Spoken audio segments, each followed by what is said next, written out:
Comencemos explorando uno de los hallazgos más impactantes en la historia religiosa reciente, el Evangelio de Tomás. Lejos de las clases convencionales de estudios bíblicos, este documento estuvo oculto en las profundidades de Egipto durante más de 1000 años. No fue hasta 1945 que esta serie de dichos atribuidos a Jesús salió a la luz entre los manuscritos de Nag Hammadi. La institución eclesiástica no ha mostrado entusiasmo por este descubrimiento.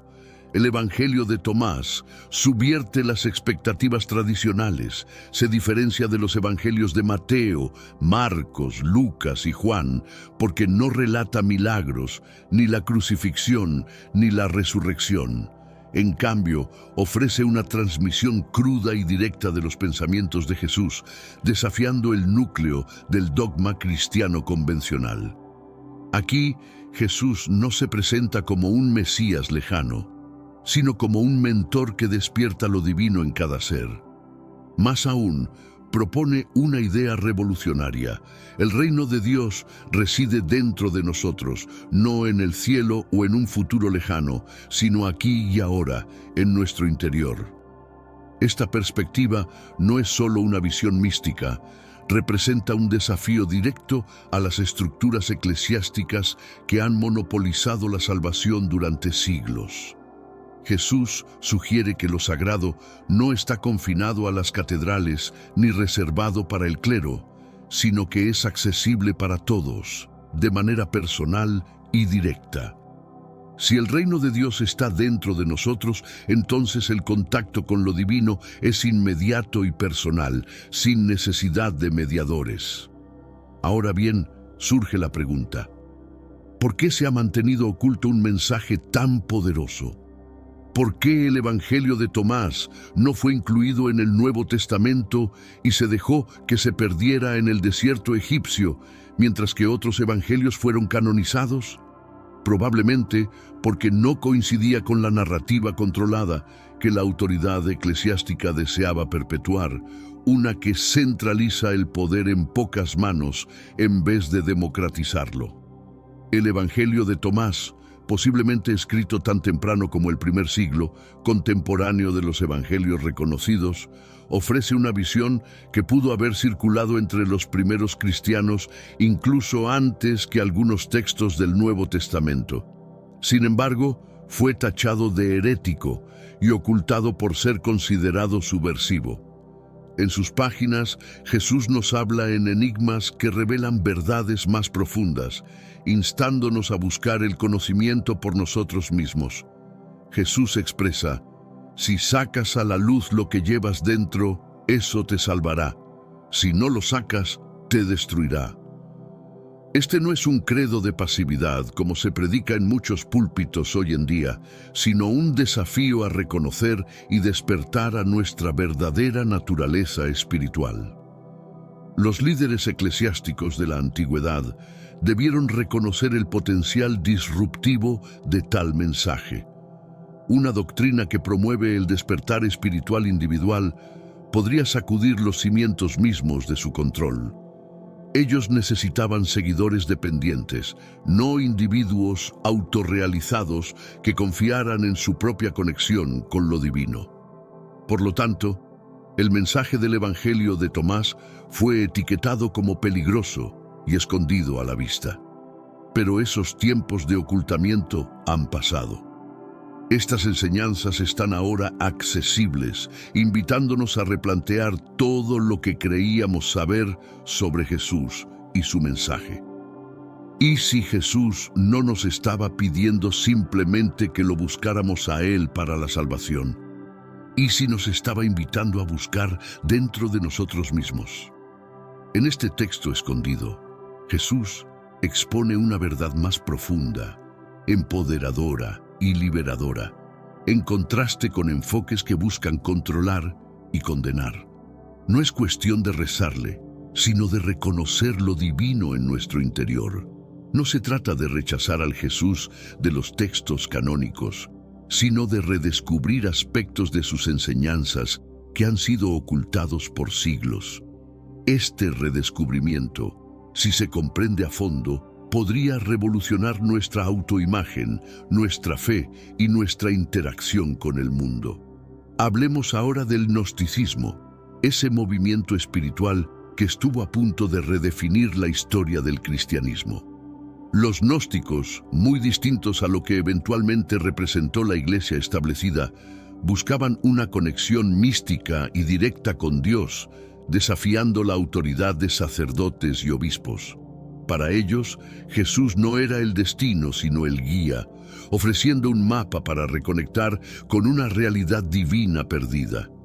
Los gnósticos valoraban un conocimiento secreto o gnosis, que, según creían, desbloquearía lo divino dentro de cada uno.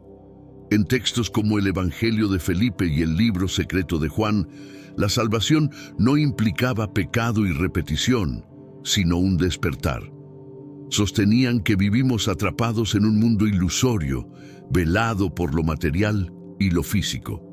Para los gnósticos, el verdadero Dios no es un soberano distante que nos juzga desde lo alto, sino la esencia divina que reside en cada alma. En este mundo actual, vemos cada vez más personas yendo en contra de los principios tradicionales y parece que lo inmoral está cada vez más presente. Es común sentirse desorientado y sin rumbo. Sin embargo, aún existe un camino para recuperar la verdadera esencia y restablecer los principios éticos en nuestra rutina diaria. Si te sientes perdido en medio de la confusión y deseas más claridad, tenemos algo especial para ti, un recurso creado especialmente para ayudarte a comprender el significado de estos desafíos actuales y enfrentarlos con sabiduría y valentía. Este es el verdadero valor de Caminos de la Revelación, descifrando la Biblia por completo, un camino hacia la claridad y la serenidad a través de sus enseñanzas. Lo mejor de todo es que está disponible ahora, como un regalo, en el primer comentario fijado. No pierdas esta oportunidad de transformar tu vida y descubrir el propósito genuino de estos desafíos. Ahora volvamos al tema principal del vídeo. No veían a Jesús como un sacrificio por los pecados, sino como un revelador de verdades escondidas, instando a la humanidad a superar lo físico y despertar a una realidad espiritual más profunda. En su visión, la verdadera batalla se libraba contra la ignorancia, el velo que nos mantiene en la oscuridad espiritual. Contrastando con la imagen de un Salvador que murió para saldar una deuda cósmica, un concepto central en la Iglesia primitiva, los gnósticos ofrecían una perspectiva radicalmente diferente. Si te preguntas por qué fueron etiquetados como herejes, simplemente considera el impacto de una creencia que afirma que cada persona lleva un chispa divina, un desafío directo a cualquier institución que se proclame guardiana de la gracia divina. Así, el gnosticismo fue borrado de la historia. Sus textos fueron incinerados y sus adherentes perseguidos y asesinados. Todo lo que quedó fueron fragmentos, resucitados siglos después. Los gnósticos no temían declarar una verdad más sombría. Acusaron al Dios creador del mundo material, el Dios del Antiguo Testamento, de ser un ser inferior, un demiurgo que creó un mundo de sufrimiento y limitación, alejado del verdadero Dios, que es puramente espiritual. Esta visión desafía la autoridad eclesiástica y la imagen convencional de Dios como el todopoderoso y omnisciente creador. En textos como el Apócrifo de Juan, Jesús se presenta no solo como un maestro, sino como un liberador de la prisión del demiurgo, revelando que nuestra percepción de la realidad es apenas una sombra y que la verdadera divinidad está en trascender lo material. Para los gnósticos, la salvación no consistía en complacer a un Dios vengativo, sino en iluminarse, despertando a una realidad superior que la Iglesia convencional procuraba ocultar. Sus comunidades no se congregaban en grandes catedrales, sino en reuniones íntimas y secretas, donde un círculo de buscadores compartía conocimientos, explorando la naturaleza de Dios, la realidad y el alma humana. Ellos sostenían que lo divino no debía limitarse a rituales grabados en piedra o credos impuestos, sino que era una realidad viva, destinada a ser experimentada personalmente, más allá de la fe ciega. Para ellos, las enseñanzas de Jesús no eran meramente un conjunto de normas para la moralidad, sino una guía hacia una comprensión profunda de lo sagrado. Ahora imaginen un escenario donde la Iglesia hubiera adoptado esta perspectiva gnóstica, un lugar donde la salvación no dependiera de obedecer ciegamente a una autoridad, sino de un despertar interno, genuino. En ese mundo, cada individuo se vería motivado a explorar los misterios del universo dentro de sí mismo, en lugar de someterse a los mandatos de una casta clerical. Esa fue la visión revolucionaria que los gnósticos ofrecieron al mundo, una propuesta que desafiaba las estructuras tradicionales. Sin embargo, la ortodoxia dominante la rechazó categóricamente, destruyendo sus textos, etiquetando sus creencias como herejías peligrosas y marginando a quienes osaban hablar de estos conocimientos. Esto nos lleva a preguntarnos, ¿por qué esta reacción tan extrema? ¿Era solo un asunto teológico o algo mucho más terrenal? Podría haber sido una cuestión de control, de mantener el poder absoluto para determinar lo sagrado y lo profano. Los gnósticos defendían una autonomía espiritual absoluta y por ello enfrentaron la persecución más feroz, pagando con sus vidas por sus ideas. Es un contraste inquietante con el mensaje simplificado que muchos de nosotros hemos escuchado, que la salvación es simplemente aceptar a Jesús como Salvador. Pero, ¿qué pasaría si hubiera un mensaje oculto en las páginas del Nuevo Testamento, uno que retara todo lo que se nos ha enseñado? En el Evangelio de Juan, capítulo 10, versículo 34, encontramos una afirmación extraordinaria de Jesús. No está escrito en vuestra ley, yo dije, dioses sois. Esta declaración no es una simple metáfora.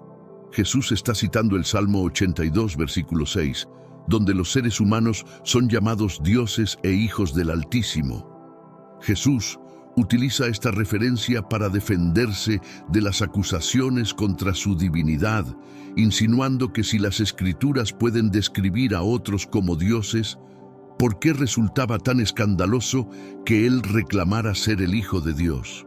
Es un punto que la Iglesia ha pasado por alto repetidamente, prefiriendo narrativas más fáciles de asimilar. Este pasaje, sin embargo, plantea preguntas significativas. Si Jesús sugirió que hay un elemento divino en la humanidad, ¿cómo deberíamos entender nuestro propio potencial espiritual? Más importante aún, ¿por qué las instituciones religiosas han desviado la atención de este mensaje? Durante siglos, la doctrina predominante ha insistido en que la humanidad está caída, en un estado de pecado, y que solo puede ser redimida a través de un Salvador externo. Pero aquí, Jesús parece indicar que algo divino ya está presente en cada uno de nosotros. Esto no es un mensaje de culpa y separación, es un mensaje de fortaleza y posibilidad, y este no es un ejemplo aislado. A lo largo del Nuevo Testamento encontramos enseñanzas similares de Jesús.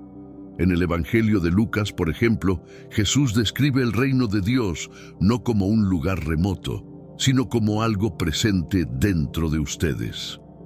En el Evangelio de Juan, él afirma que quienes sigan su camino harán cosas aún mayores que las que él hizo. Estas no son palabras que colocan a Jesús en un pedestal inalcanzable, sino una invitación para que cada uno de nosotros alcance su potencial más elevado. En las primeras comunidades cristianas, antes de que la Iglesia consolidara su estructura jerárquica, la espiritualidad se vivía de manera diferente. Estas comunidades no se basaban en la autoridad de los sacerdotes, sino en encuentros íntimos donde compartían experiencias místicas y discutían su transformación personal. Había una energía de empoderamiento, una creencia colectiva de que el mensaje de Jesús consistía en mostrar que el reino de Dios podía experimentarse aquí y ahora. Sin embargo, este tipo de pensamiento representaba un desafío directo al control de las instituciones religiosas, una doctrina que afirma que cada persona lleva algo divino dentro de sí misma, amenaza las bases de un sistema que depende de la separación entre lo sagrado y lo mundano, entre los salvados y los perdidos. Transfiere el poder de las élites a las manos de cada individuo. Incluso conceptos fundamentales, como el de nacer de nuevo, en su origen apuntaban a un cambio interno profundo, mucho más que a un simple rito de iniciación. Pero antes, comparte este video con alguien a quien aprecias. Nuestra misión más grande en la tierra es difundir la palabra del Señor. ¿Sabías que muchas personas carecen de conocimientos por falta de contenido adecuado? Envíalo a ese grupo de WhatsApp o públicalo en Facebook. Estoy seguro de que no te arrepentirás, y si te gustan videos como este, comenta abajo, quiero más. Así sabré si realmente lo disfrutas y definitivamente traeré contenido nuevo similar. Volviendo al tema principal. Esto no era simplemente un acto público o un evento que marcara un cambio puntual en la vida. Representaba una revolución completa en la manera de percibir la realidad, una renovación del entendimiento sobre el yo y lo divino. Los místicos cristianos de la antigüedad hablaban de un proceso interno profundo que los transformaba completamente, convirtiéndolos en nuevas criaturas. Esto no ocurría porque obedecieran normas externas, sino porque lograban comprender y experimentar la esencia divina que ya residía en ellos. Es importante subrayar que este enfoque no busca derrumbar las bases del cristianismo. No se trata de rechazar a Jesús, sino de redescubrir el núcleo auténtico de sus enseñanzas. ¿Qué pasaría si su mensaje no estuviera centrado en la imperfección humana, sino en un despertar hacia un potencial que siempre ha estado presente? ¿Y si las palabras de Jesús no fueran un desafío radical, sino una revelación de lo que siempre fue cierto? Los textos gnósticos no son meros escritos religiosos, son piezas clave de un rompecabezas mucho más amplio y complejo, fragmentos de una narrativa histórica que rompe con las visiones tradicionales. Esa historia desafía las nociones convencionales de lo sagrado y lo humano, presentando un mundo donde la autoridad espiritual no depende de jerarquías ni títulos, sino de una conexión íntima con lo divino que todos llevamos dentro. No necesita catedrales imponentes ni intermediarios religiosos. Se trata de una realización personal, un reconocimiento del esplendor divino que, como Jesús enseñó, siempre ha estado en nuestro interior. Miremos hacia las primeras comunidades cristianas, aquellas que existieron antes de que la institucionalización de la fe comenzara a solidificarse. Estas comunidades no se limitaban a asistir pasivamente a sermones.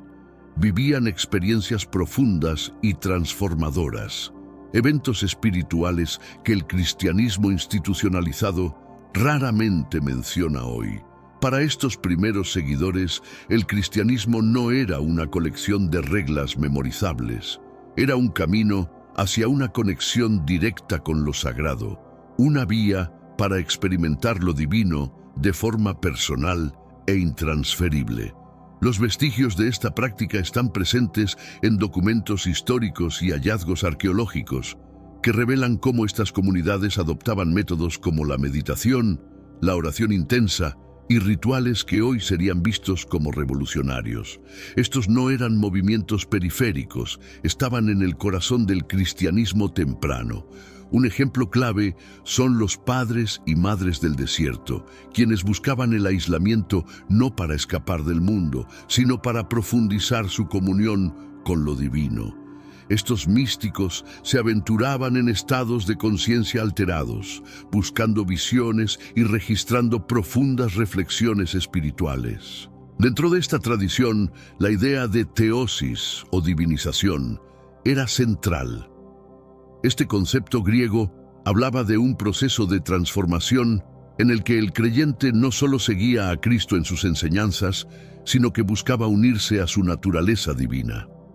Para los primeros cristianos, Jesús no era una figura distante e inalcanzable, sino un modelo de lo que la humanidad podía lograr. Era un ejemplo vivo de la posibilidad de trascender lo humano y acercarse a lo divino. Este enfoque estaba lejos de ser un secreto. Escritores como Clemente de Alejandría y Orígenes dejaron registros claros de que consideraban la conciencia mística como un camino hacia Dios. Orígenes, por ejemplo, describió 3 niveles de interpretación de las Escrituras: el literal, el moral y el místico. Para él era el místico, la experiencia directa de Dios, el nivel más elevado y significativo. Pero a medida que la Iglesia consolidaba su poder y su alianza con el Estado, estas ideas comenzaron a desvanecerse. La dimensión mística, impredecible y profundamente personal, representaba una amenaza directa al control institucional. La supresión de estos enfoques no fue casualidad. En la medida en que el cristianismo se expandió y se convirtió en una fuerza política, la necesidad de una doctrina homogénea y controlada se hizo prioritaria. Así, la Iglesia comenzó a favorecer interpretaciones más rígidas y literales de las enseñanzas de Jesús, priorizando la obediencia sobre la iluminación personal y la fe ciega sobre la experiencia directa. Examinemos los textos cristianos antiguos que no llegaron al canon oficial. Los llamados apócrifos están repletos de lenguaje místico y relatos de experiencias espirituales profundas. En los Hechos de Juan, por ejemplo, Jesús no solo aparece como una figura histórica, sino como una presencia cósmica y espiritual. En este texto, incluso se representa bailando y llamando a sus seguidores a experimentar lo divino directamente, no solo a través de la fe, sino también mediante vivencias transformadoras. Por otro lado, los Odas de Salomón, una colección de antiguos himnos cristianos, evocan imágenes llenas de éxtasis espiritual. Estas obras muestran cómo los primeros cristianos concebían la relación con lo sagrado como algo dinámico, íntimo y profundamente transformador. Eran tiempos en los que la espiritualidad se vivía como una experiencia personal, un camino hacia la unión con lo divino que no necesitaba mediadores. No eran simples canciones de alabanza, sino verdaderas expresiones poéticas que revelaban la unidad con Dios, la iluminación divina y la trascendencia del mundo material. Estas obras circularon ampliamente en las primeras comunidades cristianas, representando una conexión directa con lo sagrado. Sin embargo, cuando la Iglesia comenzó a construir sus límites doctrinales, estas prácticas y textos fueron relegados al olvido. A medida que la institución consolidaba su poder, la mística y lo incontrolable se consideraron una amenaza para la estructura organizada que se estaba estableciendo. Las experiencias de éxtasis espiritual comenzaron a verse con recelo, clasificadas como peligrosas e imposibles de supervisar dentro de los confines de una institución jerárquica. Visionarios y místicos que una vez lideraron movimientos espirituales fueron apartados y sus escritos ocultados o marcados como heréticos. Lo que antes era un paisaje vibrante y diverso de espiritualidad cristiana se transformó en un camino estrecho, definido y regulado por los guardianes de la fe institucionalizada. Incluso los sacramentos cristianos, que originalmente eran ritos profundamente místicos, sufrieron una transformación significativa. El bautismo, que en sus inicios simbolizaba una muerte y resurrección espirituales, y la Eucaristía, concebida como una unión mística con Cristo, fueron simplificados y ritualizados. Estos actos, que solían invitar a una experiencia directa con lo divino, se convirtieron en símbolos controlados por la Iglesia, reforzando su poder en lugar de promover un encuentro personal con lo sagrado. Hoy en día, los textos antiguos y las experiencias místicas aún persisten como testigos de una dimensión perdida del cristianismo. Son recordatorios de una era en la que la fe se centraba en la experiencia divina directa y no en la adhesión rígida a reglas establecidas. Nos invitan a reconsiderar el significado de ser cristiano y a redescubrir prácticas que iban más allá de la obediencia ciega, abriendo caminos hacia estados espirituales más elevados que alguna vez fueron el núcleo de la espiritualidad cristiana primitiva. Ahora, retrocedamos en el tiempo para examinar el momento histórico donde todo cambió. El punto en el que un movimiento diverso y dinámico de seguidores de Jesús fue convertido en una institución religiosa estrictamente controlada. Este cambio comenzó con los concilios antiguos, asambleas que definieron qué creencias serían consideradas ortodoxas y cuáles serían rechazadas, prohibidas o condenadas. Uno de los momentos más cruciales ocurrió en el Concilio de Nicea, en el año 325 después de Cristo. Bajo el patrocinio del emperador Constantino, obispos de toda la cristiandad se reunieron para abordar disputas teológicas que llevaban décadas sin resolverse. Las preguntas principales giraban en torno a la naturaleza de Jesús. ¿Era un profeta humano o verdaderamente divino? ¿Cómo debía entenderse la relación entre Jesús y Dios? Estas deliberaciones llevaron a la formulación del Credo de Nicea, un documento que buscaba unificar las creencias cristianas y silenciar las voces disidentes. Lo que a menudo se pasa por alto es que el cristianismo primitivo era profundamente diverso. Diferentes grupos ofrecían interpretaciones radicalmente distintas de las enseñanzas de Jesús. Los ebionitas, por ejemplo, lo veían como un profeta extraordinario, pero negaban su divinidad. Los marcionitas rechazaban el Antiguo Testamento por completo, creyendo que Jesús trajo una revelación completamente nueva. Por su parte, los gnósticos sostenían que el verdadero conocimiento de Dios estaba oculto y requería un despertar espiritual personal.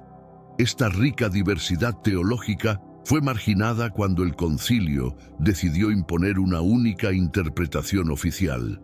El papel de Constantino en este proceso fue determinante. Aunque no era un teólogo, era un estratega político.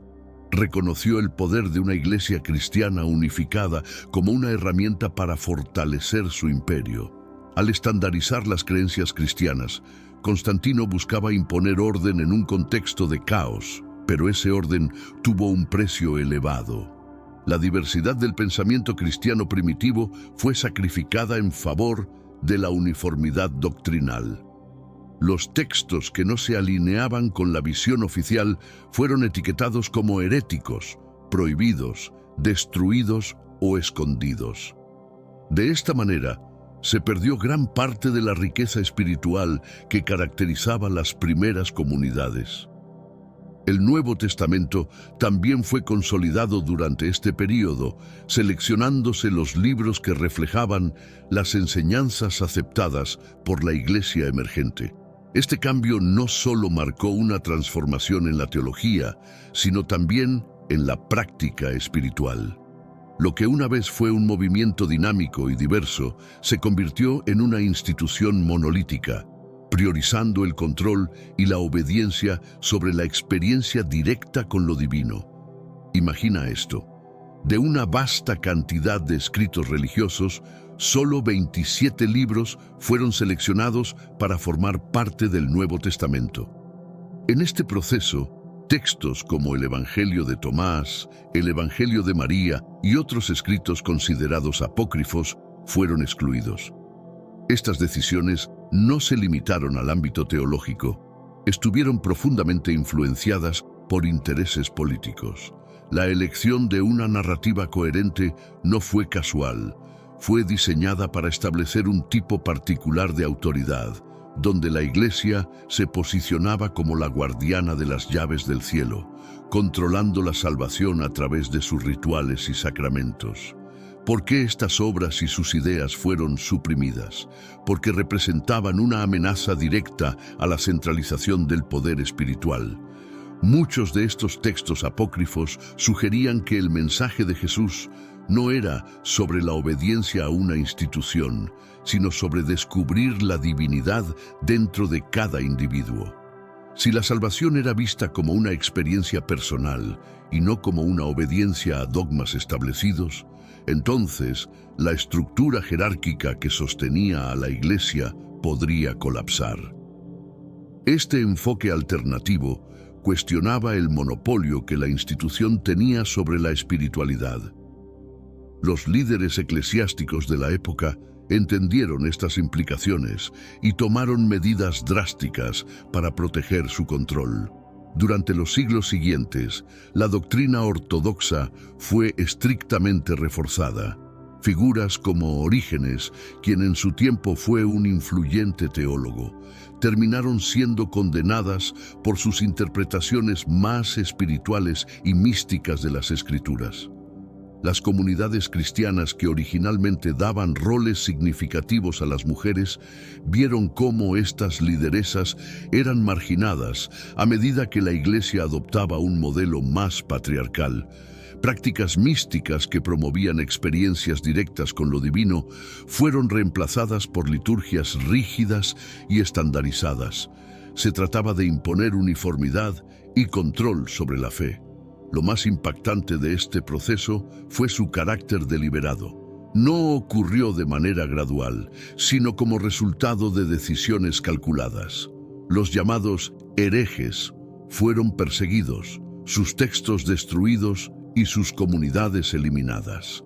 En el año 367 después de Cristo, Atanasio de Alejandría, un influyente obispo, redactó una famosa carta de Pascua que no solo definió el canon del Nuevo Testamento, sino que también ordenó la destrucción de todos los textos considerados heréticos. Lo que alguna vez fue una fe diversa y abierta, se transformó en un sistema cerrado basado en dogmas estrictos y una jerarquía rígida. No se trataba únicamente de preservar la pureza teológica, sino de consolidar poder e influencia, asegurando el control sobre las vidas espirituales de millones de personas. La Iglesia pasó de ser un movimiento transformador a convertirse en una institución centralizadora. Con el tiempo, la Iglesia se autoproclamó como la guardiana absoluta de la verdad, determinando qué enseñanzas eran aceptables y cuáles eran peligrosas. Las ideas que alentaban el empoderamiento personal fueron etiquetadas como subversivas y castigadas severamente. De esta forma, elementos esenciales del cristianismo primitivo, como su misticismo, diversidad y libertad espiritual, fueron progresivamente silenciados o eliminados. La ortodoxia llegó a dominar, instaurando una versión del cristianismo que prevalecería en el mundo occidental durante más de 1000 años. Esta versión transformó la historia y el mensaje de Jesús en una herramienta para consolidar el control institucional, diluyendo su esencia revolucionaria en favor de un sistema que sostenía a una iglesia poderosa. Aún hoy, podemos ver cómo la diversidad cristiana fue sistemáticamente reducida a una ortodoxia rígida. Sin embargo, la historia no concluye ahí. Cuando la Iglesia consolidó su doctrina, las luchas por el poder no hicieron más que intensificarse. Lo que siguió fue una campaña prolongada para controlar no solo la fe, sino también el conocimiento. Este esfuerzo se extendió hasta la era moderna y dejó un impacto duradero en la espiritualidad y la educación.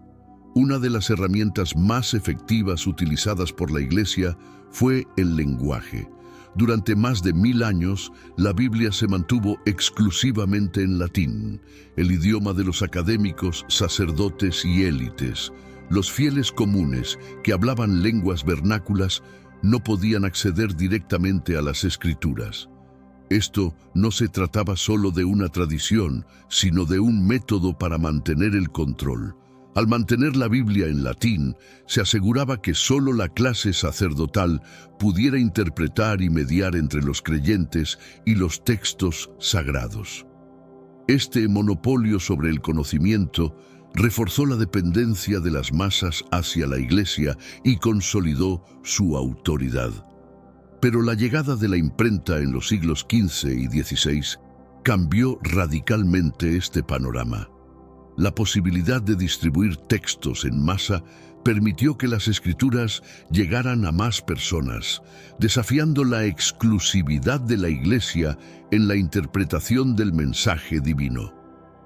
Con la llegada de Martín Lutero y la Reforma, comenzaron a formarse las primeras grietas en el monopolio de la Iglesia sobre el conocimiento espiritual. La traducción que Lutero hizo de la Biblia al alemán fue una acción revolucionaria.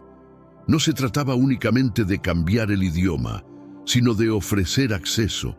Era una declaración que desafiaba la exclusividad del clero, llevando las escrituras directamente a las manos del pueblo común, eliminando intermediarios. Esta iniciativa no solo rompió barreras lingüísticas, sino que simbolizó un llamado a la autodeterminación espiritual. La Iglesia reaccionó ferozmente ante este desafío. Instrumentos como la Inquisición se fortalecieron, convirtiendo las hogueras de libros y las excomuniones en herramientas frecuentes para mantener el control doctrinal.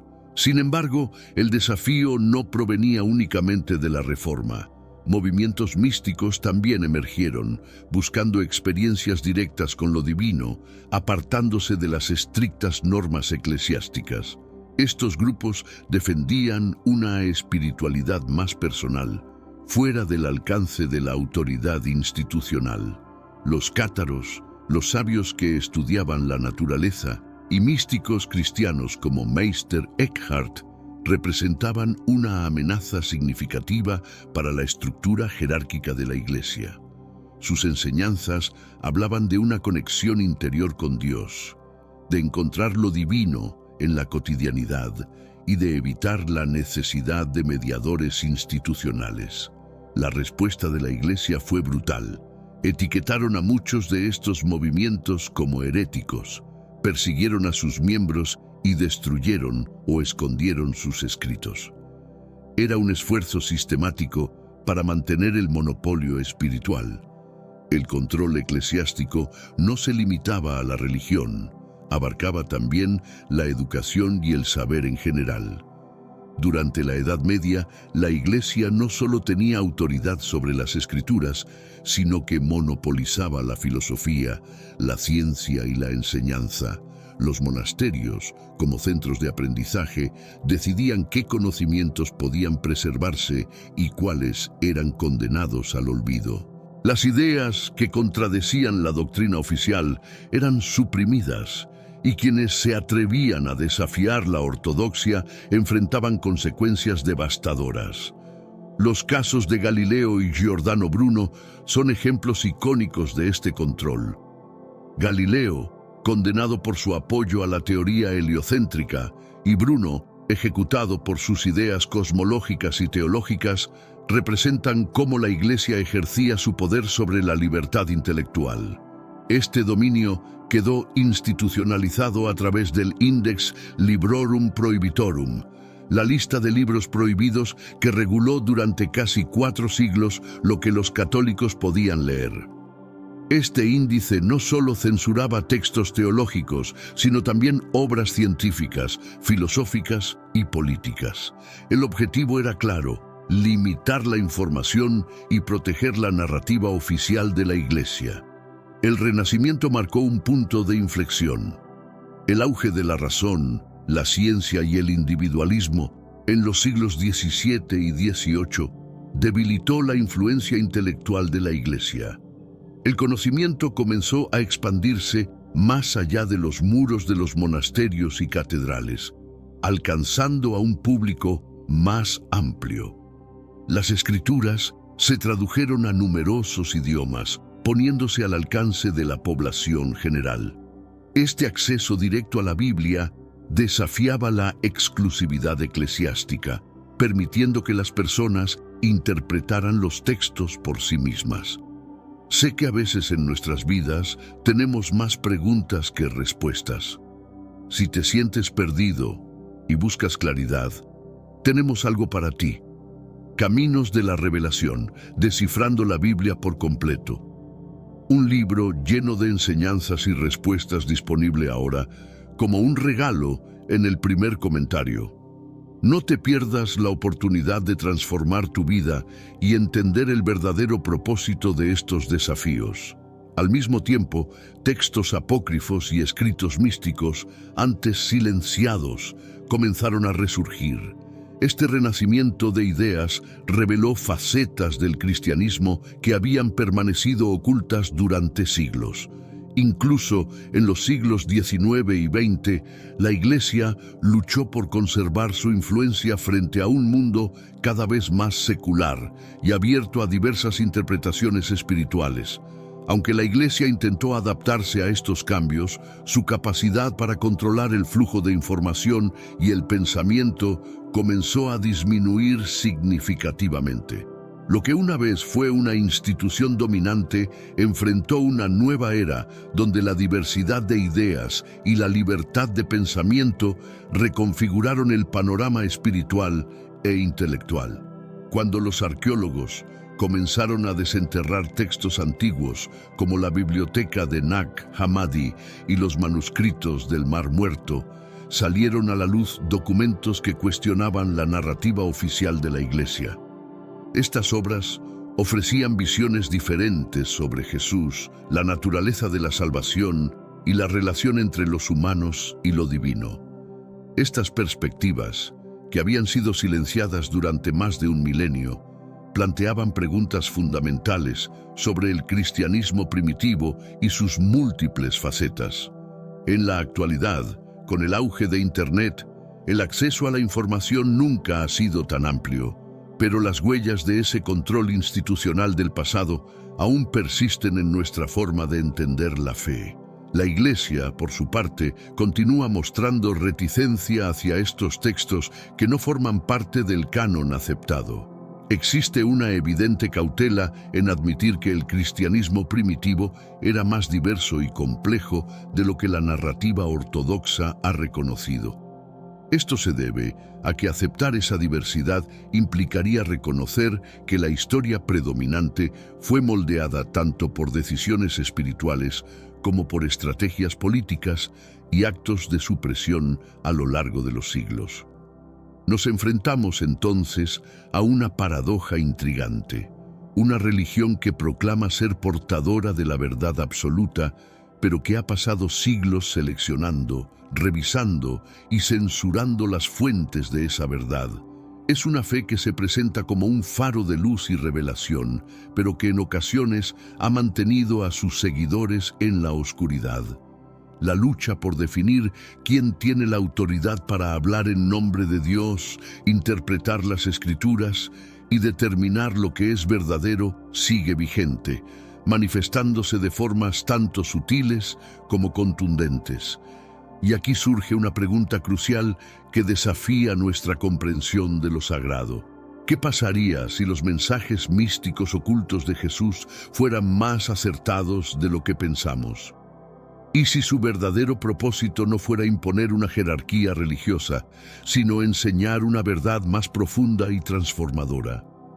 Imagínalo, un mensaje en el que Jesús no es simplemente un salvador a quien venerar, sino un ejemplo a seguir. Un mensaje que no se centra en la obediencia a una autoridad religiosa, sino en el despertar espiritual y la transformación interior. Esta perspectiva redefine completamente lo que significa ser humano y ser espiritual. No se trata de una fe que exige sumisión, sino de una que celebra el potencial divino que reside en cada individuo. Es una visión revolucionaria, donde la divinidad no es algo externo, sino una chispa interior esperando ser encendida. Este enfoque presenta a Jesús no como un mediador exclusivo entre Dios y la humanidad, sino como un modelo de cómo vivir en comunión directa con lo divino. Y si el cristianismo hubiera evolucionado en esa dirección, podría haber sido una fe que empoderara a las personas para conectar directamente con lo divino, trascendiendo las limitaciones del mundo material y alcanzando una comprensión más profunda de la existencia misma. Las implicaciones de esta idea son inmensas. Un cambio de una espiritualidad basada en dependencia a una basada en el empoderamiento personal. Esto significa pasar de una visión de la humanidad como inherentemente defectuosa y necesitada de salvación externa, a una perspectiva que reconoce la presencia de lo divino dentro de cada uno de nosotros. No se trata de negar las enseñanzas de Jesús, sino de recuperarlas de las ataduras del dogma, de interpretarlas como un llamado a despertar, a explorar y a realizar nuestro verdadero potencial. La esencia de este mensaje no es simplemente una doctrina religiosa, sino una invitación a transformar nuestras vidas. Jesús no vino a crear seguidores pasivos, sino a inspirar líderes espirituales capaces de encontrar la divinidad en su interior y en el mundo que los rodea. En última instancia, este cristianismo alternativo podría haber sido una fuerza que no dividiera, sino que uniera a las personas en su búsqueda común de trascendencia y verdad. La narrativa tradicional de la Iglesia ha puesto un fuerte énfasis en la naturaleza imperfecta de la humanidad, subrayando nuestra supuesta necesidad de redención a través de una estricta adhesión a su interpretación de las Escrituras. Sin embargo, los textos prohibidos, las tradiciones místicas olvidadas y las voces silenciadas señalan algo mucho más trascendental. Apuntan a un Jesús que no vino a consolidar instituciones ni a fortalecer jerarquías, sino a encender una revolución en la conciencia humana. Un mensaje que afirma que el cielo no es una promesa distante para un futuro incierto, sino una realidad accesible aquí y ahora, al alcance de quien se atreva a buscarlo. ¿Por qué entonces la Iglesia ha trabajado durante siglos para silenciar esta interpretación más empoderadora? Quizás porque un sistema de creencias centrado en el autodescubrimiento y el poder personal desafía las estructuras fundamentales sobre las que se construyó la religión institucional. Imagina una fe donde lo divino no está encerrado en un altar, ni limitado a los muros de una catedral, ni mediado por un clero.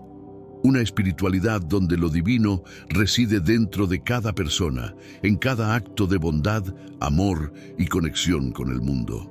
Esta visión no busca destruir la religión, sino liberar su mensaje más puro y auténtico. La cuestión no radica en si la Iglesia ha actuado correctamente o no, sino en si estamos dispuestos a salir de las fronteras que nos han impuesto para explorar una espiritualidad más libre y expansiva. Una fe que vea las palabras de Jesús no como el destino final, sino como un punto de partida, una invitación a descubrir verdades más profundas. Una perspectiva que no solo pregunte quién es Dios, sino también quiénes somos nosotros en relación con lo divino. La verdad, entonces, no puede encerrarse en creencias rígidas, en consuelos prefabricados o en dogmas inmutables. Tampoco puede estar limitada a los archivos secretos del Vaticano, ni confinada en manuscritos antiguos. Es posible que la verdad sea, en realidad, más sencilla y a la vez más profunda. Lo divino no es un secreto a ser desvelado por instituciones, sino una experiencia que se vive, una aventura personal y colectiva que cada uno de nosotros está llamado a emprender. No necesitamos permiso para explorar esta faceta de la fe. Los textos están disponibles, las historias están esperando ser contadas y las preguntas están ahí, listas para ser formuladas.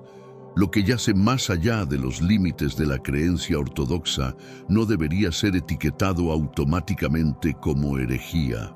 Podría ser, de hecho, la verdad más profunda y liberadora que ha estado frente a nosotros desde el principio. Una verdad que nos invita a ver a lo divino no como una autoridad externa que dicta nuestras acciones, sino como una presencia viva que se entrelaza con nuestro ser. Entonces, ¿dónde nos deja todo esto? Quizás con una elección fundamental, podemos optar por permanecer en los caminos seguros y bien trazados de la tradición, o atrevernos a aventurarnos por senderos menos transitados, aquellos que conducen a una comprensión más plena de lo que significa ser humano, ser divino y estar profundamente conectado con una realidad mucho más vasta de lo que jamás hemos imaginado. Al final, no se trata de rechazar el pasado, sino de abrazar la posibilidad de un futuro espiritual más amplio y auténtico. El redescubrimiento de textos antiguos, como los manuscritos del Mar Muerto y la biblioteca de Nag Hammadi, no solo abrió una ventana hacia perspectivas alternativas, sino que también reveló la rica pluralidad del cristianismo primitivo. Muchas comunidades tenían interpretaciones únicas de las enseñanzas de Jesús, formas distintas de practicar su fe y maneras diversas de relacionarse con lo divino. Algunas veían a Cristo como un guía hacia el despertar espiritual interno, mientras que otras enfatizaban la unión mística con Dios como el propósito final de la existencia. Este cristianismo primitivo no era un sistema uniforme, era una red dinámica de creencias en constante evolución. Sin embargo, las tensiones políticas y religiosas de la época llevaron a un proceso de estandarización que marginó las voces disidentes. Las luchas por la unidad doctrinal no solo eliminaron perspectivas consideradas heréticas, sino que también borraron la oportunidad de explorar una espiritualidad más inclusiva y multifacética, dejando a la historia religiosa con una sola narrativa dominante. Entre los textos más impactantes redescubiertos se encuentran aquellos que presentan a Jesús como un maestro que empoderaba a sus seguidores, animándolos a encontrar la divinidad dentro de sí mismos. Estas ideas, que contrastan con la imagen de un Salvador distante que requiere intermediarios, resonaron especialmente en épocas modernas, donde las personas buscan espiritualidad personal en lugar de institucionalizada. El mensaje parecía ser claro: el reino de los cielos no está reservado para una élite espiritual, sino accesible para todos. Con la llegada de la era digital, estas ideas ocultas han encontrado una nueva plataforma. Internet ha permitido que textos apócrifos, tradiciones místicas y voces olvidadas resurjan, abriendo diálogos globales sobre el significado real de las enseñanzas de Jesús. Esta democratización de la información ha generado debates profundos sobre si las estructuras tradicionales de fe aún tienen lugar en un mundo donde el acceso al conocimiento espiritual está al alcance de todos. Este renacimiento espiritual ha llevado a muchas personas a cuestionar el propósito de las instituciones religiosas modernas. Si las enseñanzas originales de Jesús promovían una conexión directa con lo divino, ¿por qué el cristianismo institucional se ha centrado tanto en jerarquías, rituales y dogmas? Esta pregunta ha impulsado movimientos espirituales que buscan volver a las raíces del mensaje cristiano, explorando cómo podría haber sido la fe sin la interferencia de siglos de control político y eclesiástico. Uno de los conceptos más transformadores encontrados en los textos antiguos es la idea de que lo divino no está separado de la humanidad, sino intrínsecamente ligado a ella. Esta visión redefine la relación entre lo humano y lo sagrado, sugiriendo que cada persona tiene el potencial de manifestar cualidades divinas. En lugar de depender de la salvación externa, Esta perspectiva promueve el autodescubrimiento, la autorrealización y una conexión directa con lo espiritual. Las implicaciones de estas ideas son profundas. Si cada individuo tiene acceso a lo divino, la necesidad de estructuras religiosas rígidas se reduce significativamente. Esto no significa una negación de las comunidades de fe, sino una transformación de su propósito, de controladoras del conocimiento espiritual a facilitadoras de experiencias y conexiones significativas. En este modelo, las instituciones religiosas se convertirían en guías, no en guardianes del acceso a lo divino. Sin embargo, el camino hacia este cambio no está exento de desafíos. Las instituciones que han mantenido el monopolio sobre la espiritualidad durante siglos no renuncian fácilmente a su influencia. Aún así, el resurgimiento de los textos místicos y apócrifos está catalizando una revolución silenciosa. Cada vez más personas están descubriendo que pueden explorar la fe sin las restricciones de una narrativa oficial, abriendo puertas hacia formas de espiritualidad más auténticas y personales. Este proceso de redescubrimiento no es solo una corrección histórica, es una oportunidad para reimaginar el propósito de la fe en el mundo contemporáneo. En lugar de ver el cristianismo como una serie de reglas a seguir, muchos están comenzando a entenderlo como un camino hacia el autoconocimiento, la conexión con los demás y el despertar espiritual. Este enfoque no elimina la importancia de las enseñanzas tradicionales, sino que las complementa, dándoles una nueva relevancia. Al final, la pregunta no es si las instituciones religiosas deben desaparecer, sino si están dispuestas a adaptarse a una era donde el conocimiento es compartido y las voces antes silenciadas son escuchadas. La invitación de los textos antiguos es clara: explorar la fe como una aventura personal y colectiva, donde lo divino no es una autoridad externa, sino una presencia viva en cada uno de nosotros. Es un llamado a redescubrir lo que significa ser humano, ser espiritual y estar conectado con una realidad que trasciende las limitaciones de la tradición. Y tal vez, en esa exploración, encontraremos la verdadera esencia de lo que Jesús intentaba enseñar.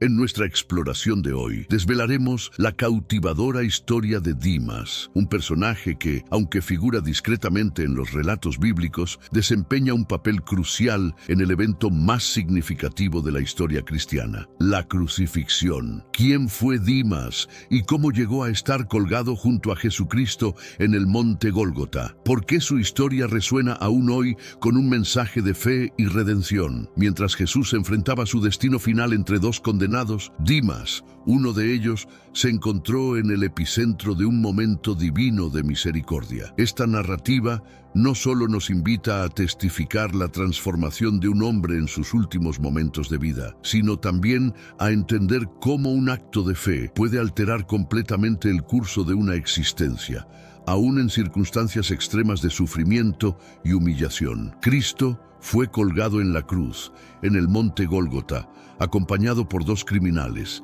Dimas y Gestas. En medio del sufrimiento y la humillación, se presentó una oportunidad extraordinaria para la misericordia y la salvación, transformando para siempre el destino de Dimas. Esa transformación comenzó en una noche oscura en el jardín de Getsemaní. Consciente de su destino inminente, Jesús se apartó de sus seguidores para orar en soledad. Elevó una súplica llena de angustia al Padre. Padre, si es posible, líbrame de este sufrimiento, pero que se cumpla tu voluntad, no la mía. Lucas 22:42. Al regresar, encontró a sus discípulos dormidos, incapaces de compartir su vigilia. La calma del lugar se vio pronto interrumpida por el ruido de pasos apresurados y el fulgor de antorchas. Judas, uno de los discípulos, lideraba una turba armada hacia Jesús, señalándolo con un beso, el signo convenido para su identificación. Judas, ¿traicionas al Hijo del Hombre con un beso? Lucas 22:48. interpeló Jesús, su voz teñida de tristeza y desencanto. Los soldados procedieron a detener a Jesús. En un acto reflejo de lealtad, Pedro desenvainó su espada y le cortó la oreja a Malco, un sirviente del sumo sacerdote. Pero Jesús, mostrando su naturaleza divina y compasiva, sanó la herida y reprendió a Pedro por su violencia. Luego, Jesús fue llevado ante el Sanedrín, donde los líderes religiosos le aguardaban con acusaciones listas. ¿Eres tú el Mesías, el Hijo del Dios bendito? Fue el interrogante directo del sumo sacerdote. Sí, soy yo, y veréis al Hijo del Hombre sentado a la derecha del poder, viniendo en las nubes del cielo. Marcos 14:62. Respondió Jesús, lo cual enfureció a los presentes y selló su sentencia de muerte. Dado que los judíos no podían ejecutar a nadie, Jesús fue entregado a Poncio Pilato, el gobernador romano. Pilato, pragmático y reacio a juzgar sin fundamento, reconoció la envidia detrás de las acusaciones. No encuentro delito en este hombre, afirmó. Así, mientras Jesús enfrentaba su destino, Dimas observaba, presenciando una demostración sin precedentes de gracia y redención que marcaría su última reflexión. Mientras Jesús se enfrentaba a sus últimas horas, Dimas, al observar la dignidad con la que Jesús aceptaba su destino, experimentó una profunda transformación interior. Rodeado de burlas y desprecio, optó por un camino distinto al del resentimiento. Impulsado por el ejemplo de amor y perdón de Jesús, quien incluso en su agonía ofreció consuelo a otros, Dimas encontró el valor para buscar la redención. Dirigiéndose a Jesús, le rogó, «Acuérdate de mí cuando entres en tu reino». Lucas 23:42. A lo que Jesús respondió con una promesa de salvación eterna, marcando un momento trascendental en la vida y después de la muerte de Dimas. Pero antes de continuar, comparte este video revelador con alguien que amas. Puede ser por WhatsApp o incluso Facebook.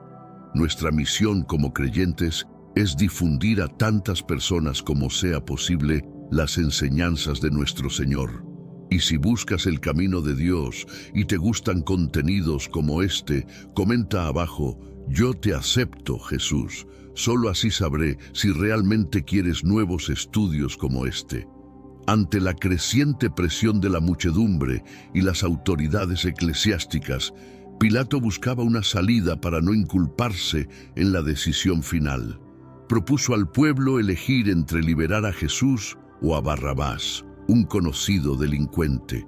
Manipulada por los líderes religiosos, la multitud escogió a Barrabás y vociferó pidiendo la crucifixión de Jesús.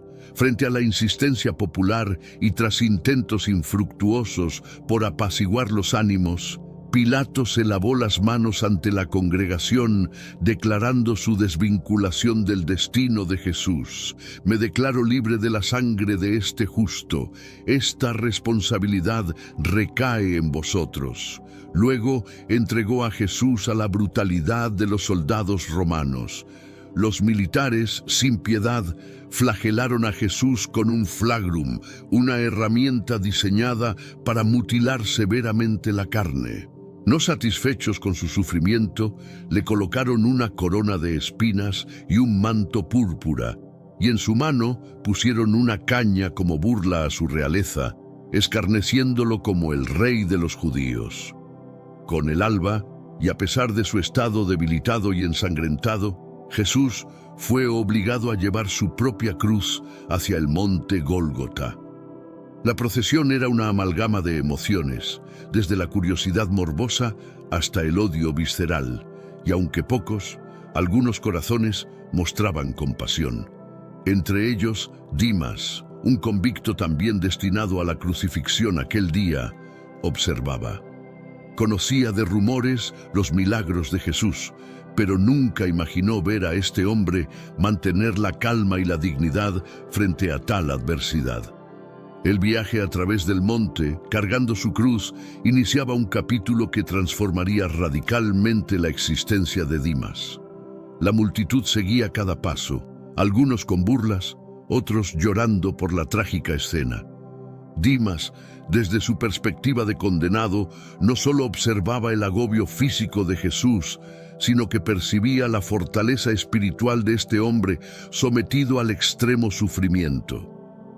Este era el comienzo de un evento que marcaría profundamente su percepción y su destino final. A medida que Jesús avanzaba hacia el Gólgota, la intensidad de la situación aumentaba. Cada paso era un testimonio de su resistencia y compromiso con su misión, a pesar del dolor físico y la traición emocional que lo rodeaba.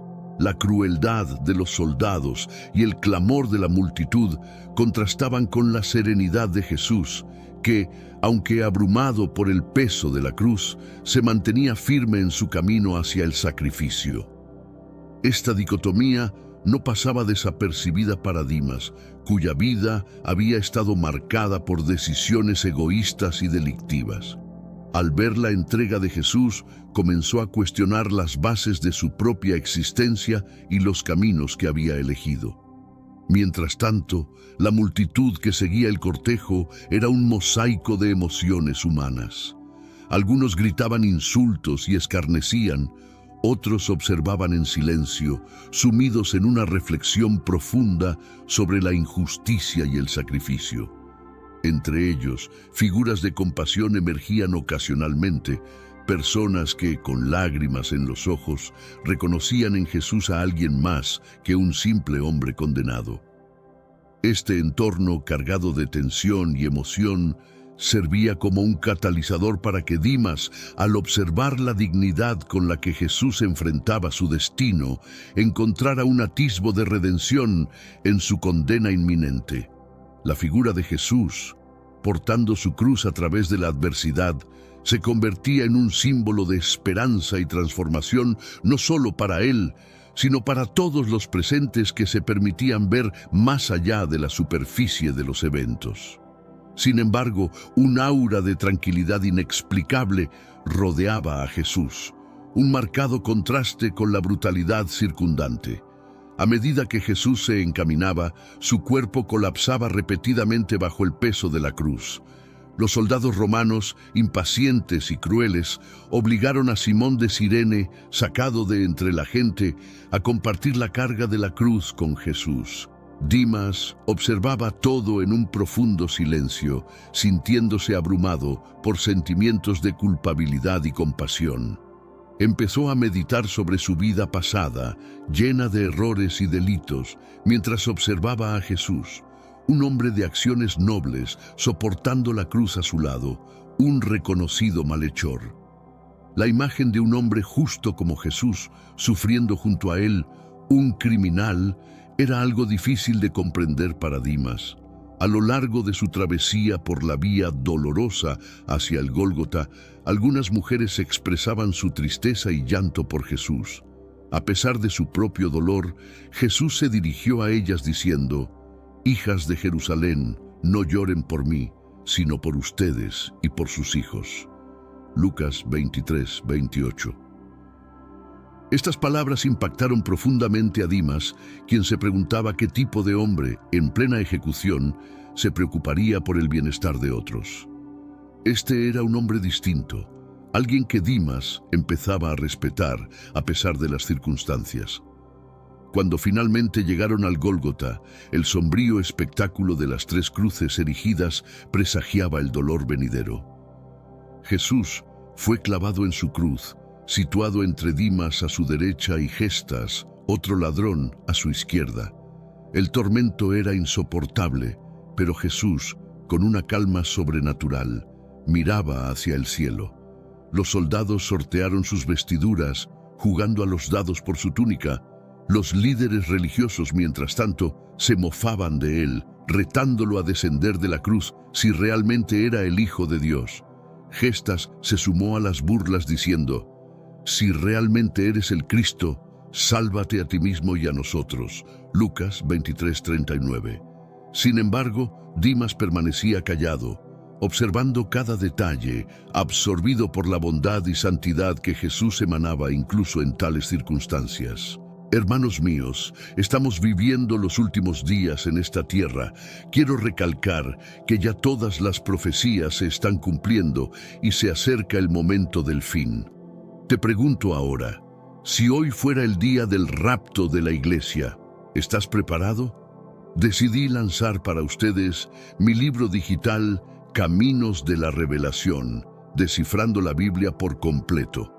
Es exclusivo de nuestro canal y ya ha ayudado a miles de personas en todo el mundo a prepararse para este gran día. Sumérgete ahora mismo en las profundidades de Palabra de Dios y prepárate para este gran día descargando este material que enriquecerá tu vida espiritual. No pierdas el tiempo. Haz clic en el enlace disponible en el primer comentario fijado y descarga de inmediato. Las unidades son limitadas, por lo que es crucial actuar. Ahora, para asegurar el acceso a este poderoso material, hazlo ahora antes de que se acaben las unidades. Estando en la cruz junto a Jesús, Dimas experimentaba una transformación interna. Veía en Jesús una bondad y pureza que nunca había encontrado en nadie más. La forma en que Jesús oraba por aquellos que lo crucificaban y mostraba compasión incluso en medio del sufrimiento, llevó a Dimas a reconsiderar su propia vida y sus acciones. Este encuentro, en medio del dolor y la muerte, sería el comienzo de un cambio profundo en él. La crucifixión en el Gólgota no era solo un espectáculo de horror y agonía, era también un escenario de redención y revelación. Jesús, clavado y soportando un dolor inimaginable, enfrentaba la burla continua, mientras los soldados romanos, indiferentes a la dignidad del condenado, jugaban por su túnica intacta. Sobre Jesús, un letrero proclamaba en varios idiomas: Jesús de Nazaret, Rey de los Judíos. Una ironía cruel para muchos, pero una verdad profunda para otros. Como Dimas, que colgado a su lado, veía todo con una mezcla de horror y admiración. Reconocía su merecido castigo, pero sabía que Jesús era inocente, un hombre cuyo único mensaje había sido el amor y el perdón. Mientras tanto, Gestas continuaba insultando a Jesús, desafiándolo a salvarse a sí mismo y a ellos. Dimas ya no toleraba la injusticia de esas declaraciones.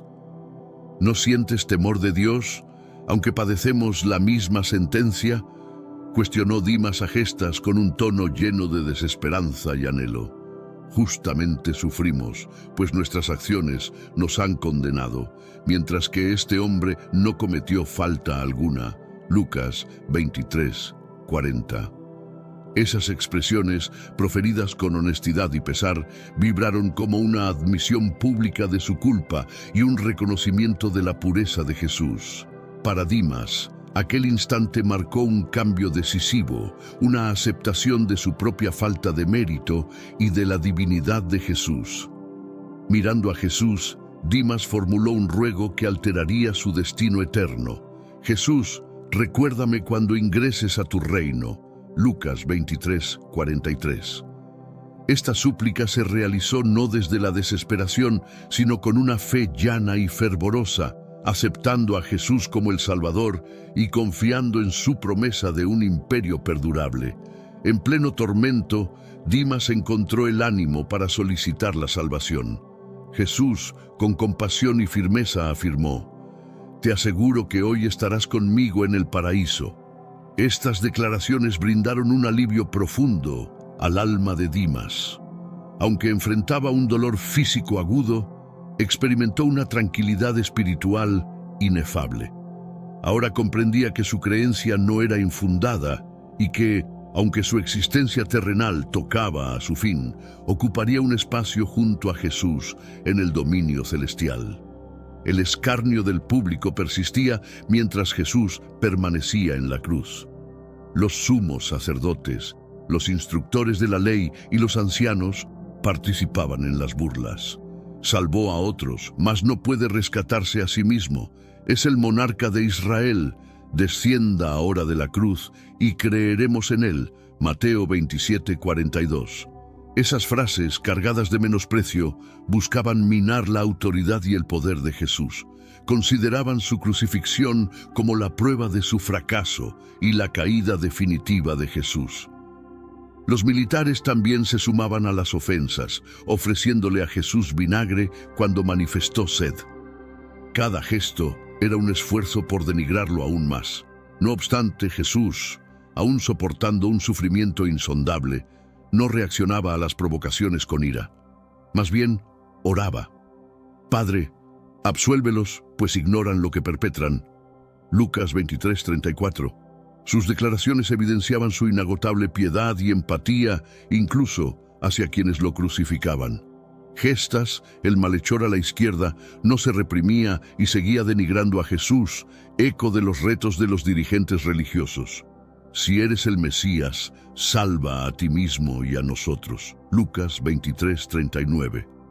Ante la adversidad y el sufrimiento compartido, las palabras de Jesús infundían esperanza no solo en Dimas, sino también en aquellos presentes con oídos dispuestos a escuchar. Mientras la multitud se dividía entre escépticos y creyentes, el acto de fe de Dimas se destacaba como un faro de redención. Su conversión, en los momentos finales de su vida, demostraba la fuerza transformadora de la verdadera fe y la posibilidad de perdón, incluso en circunstancias extremas. La crucifixión no era solo un símbolo de sacrificio, sino también un testimonio del poder renovador del amor y la misericordia que Jesús predicaba. Estaba desolado, buscando un alivio rápido a su sufrimiento, sin captar el alcance del sacrificio de Jesús. La persistencia de gestas en las ofensas resaltaba enormemente con la transformación que se gestaba en el alma de Dimas. Dimas, que había guardado silencio hasta ese momento, ya no aguantaba la injusticia de lo que escuchaba. Elevó su voz contra Gestas, exclamando: ¿acaso no respetas a Dios, aunque enfrentes el mismo castigo? Verdaderamente justamente padecemos, pues sufrimos el resultado de nuestras acciones. Sin embargo, este no cometió error alguno. Lucas 23, 40 y 41. Con estas declaraciones, Dimas no solo defendía la pureza de Jesús, sino que también admitía su propio error. Se reconocía como un transgresor digno de castigo, mientras que Jesús, el inocente, sufría una pena no merecida. Este instante de revelación y contrición marcaba un cambio decisivo en Dimas. Admitió la divinidad de Jesús y su urgente necesidad de salvación. La declaración abierta de Dimas y su protección hacia Jesús, en medio de las burlas y el sufrimiento, eran un testimonio contundente de la metamorfosis en su espíritu. No solicitó escapar de la muerte corporal, sino ser recordado en el dominio celestial de Jesús. Esta transformación interna en el tumulto y la aflicción evidenciaba la profundidad de la fe que empezaba a germinar en su interior. La tortura en la cruz era intolerable. Dimas experimentaba cada instante como si fuera eterno. El dolor físico, entremezclado con un cúmulo de reflexiones y sentimientos, lo saturaba. Había vivido en la ilegalidad, eludiendo siempre a la justicia, pero ahora, ante la muerte cercana, enfrentaba una carga de remordimiento como nunca antes había sentido. Observando a Jesús, percibió algo nunca antes visto en alguien más: una paz y una fortaleza espiritual que sobrepasaban todo entendimiento. En un momento de lucidez y arrepentimiento, Dimas se dirigió a Jesús. Sus frases, impregnadas de humildad y esperanza, constituían una súplica sincera por redención. Jesús, recuérdame cuando llegues a tu reino. Lucas 23, 42. No rogó por ser rescatado de la muerte, ni por el alivio de su padecimiento. Solicitó ser recordado, una petición que reflejaba su naciente fe en Jesús como el soberano celestial. Jesús, incluso en el centro de su propio tormento extremo, contestó con palabras de consuelo y promesa: te aseguro que hoy estarás conmigo en el paraíso. Lucas 23:43. Estas declaraciones proporcionaron una paz indescriptible al espíritu de Dimas. Experimentó un consuelo espiritual que eclipsaba su aflicción física. Sabía que a pesar de sus faltas y la vida que había llevado, estaba absuelto y contaba con un lugar junto a Jesús en el paraíso.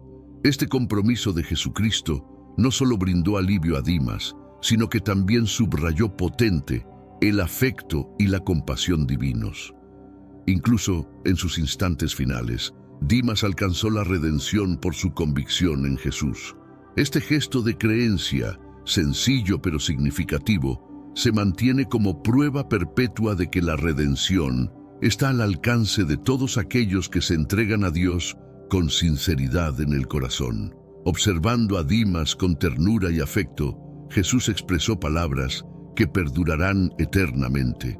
Te aseguro que hoy compartirás conmigo el paraíso. Tal afirmación no solo aseguró a Dimas la salvación eterna, sino que también manifestó la magnitud del cariño de Jesús y su capacidad para absolver.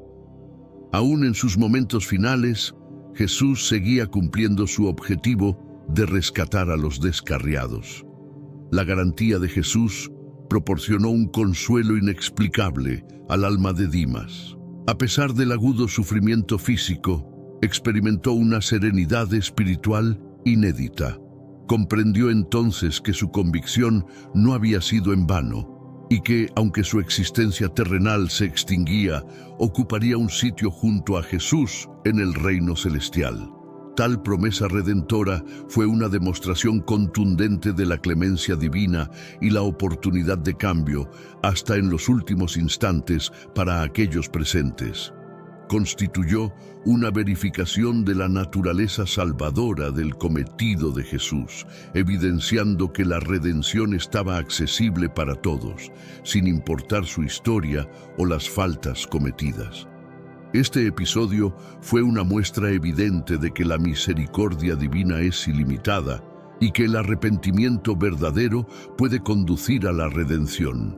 La muerte de Jesús se acompañó de una oscuridad extraordinaria que envolvió la tierra desde el mediodía hasta las 3 de la tarde. El ambiente se volvió denso y pesado, como si el universo mismo lamentase la pronta muerte de Jesús en la cruz. Jesús padecía un dolor inconcebible. Su cuerpo se encontraba agotado y su alma oprimida por los pecados del mundo. En los últimos instantes de su vida, Jesús exclamó con una voz que retumbó en el monte Calvario: Dios mío, ¿por qué me has desamparado? Mateo 27:43. Este lamento de profunda desesperación tocó profundamente a todos los presentes, incluido Dimas, quien compartió el tormento de Jesús como propio. Con las pocas fuerzas que le quedaban, Jesús articuló sus últimas palabras: Padre, en tus manos encomiendo mi alma. Lucas 23:46. Con esas palabras, entregó su vida. En el preciso momento en que Jesús exhaló su último aliento, la tierra se estremeció violentamente, se formaron fisuras en el suelo y el velo del templo se rasgó de arriba a abajo. Este suceso simbólico marcó la apertura de un nuevo sendero directo hacia Dios mediante el sacrificio de Jesús. El velo sagrado que antes separaba el Sancta Sanctorum del resto del templo ahora estaba desgarrado, señalando que todos podían acercarse a Dios sin intermediarios terrenales. En esta atmósfera cargada de significado, los que estaban presentes presenciaron no solo la consumación de una vida dedicada al servicio y la redención, sino también el comienzo de una nueva era de esperanza y acceso directo a lo divino. Este momento trascendental confirmó la promesa de reconciliación universal promovida por Jesús, haciendo evidente que las barreras que separaban a la humanidad de lo sagrado habían sido eliminadas.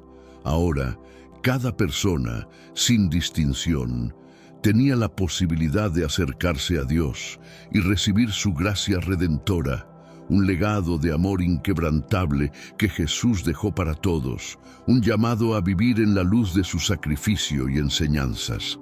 Para Dimas, Esos signos sobrecogedores validaban aún más la divinidad y el carácter sacro de Jesús. No era testigo de la muerte de un simple mortal justo, sino de la consumación de un mandato celestial. El sentimiento del centurión romano encargado de la ejecución fue de firme convencimiento. Indudablemente, ese hombre era el Hijo de Dios, según Marcos 15:39. Tal reconocimiento por parte de un comandante romano, una figura ajena a la fe judía, incrementó la validez de lo que Dimas ya sospechaba. Se encontraba en presencia del auténtico Hijo de Dios. Las declaraciones de Jesús y los acontecimientos que siguieron a su fallecimiento resonaron profundamente entre los asistentes. La gente que antes lo despreciaba y ridiculizaba, ahora permanecía muda, con muchos ponderando el alcance de lo que acababan de atestiguar. La oscuridad que se apoderó de la tierra durante 3 horas se interpretó como una señal del descontento divino y el duelo del cielo. Para Dimas, este instante señaló el cambio definitivo en su trayectoria espiritual. Moría al lado del Redentor, lo cual le confería una paz indescriptible. A pesar del intenso dolor físico, el eco de la muerte de Jesús tuvo un impacto inmediato y trascendental para todos los presentes. La tierra se sacudió, las piedras se fragmentaron y muchas tumbas se abrieron, liberando a santos que se mostraron en Jerusalén, según Mateo 27, 51, 53. Estas manifestaciones sobrenaturales provocaron gran asombro y reverencia, consolidando la convicción de que Jesús era verdaderamente el Hijo de Dios. Los escépticos que antes se mofaban ahora estaban mudos, sobrecogidos por el temor a lo que acababan de presenciar. Muchos comenzaron a cuestionar la severidad de sus actitudes y algunos se golpeaban el pecho en gesto de contrición. Conforme la quietud se asentaba entre la multitud, muchos empezaron a dispersarse lentamente, llevándose consigo la resonancia de lo acontecido, una mezcla de temor y asombro. En sus corazones se sembraba una nueva comprensión sobre la figura de Jesús, provocando un replanteamiento de sus creencias y actitudes. Este profundo cambio interno prometía propagarse más allá de los muros de Jerusalén, sugiriendo el inicio de una transformación espiritual en la sociedad.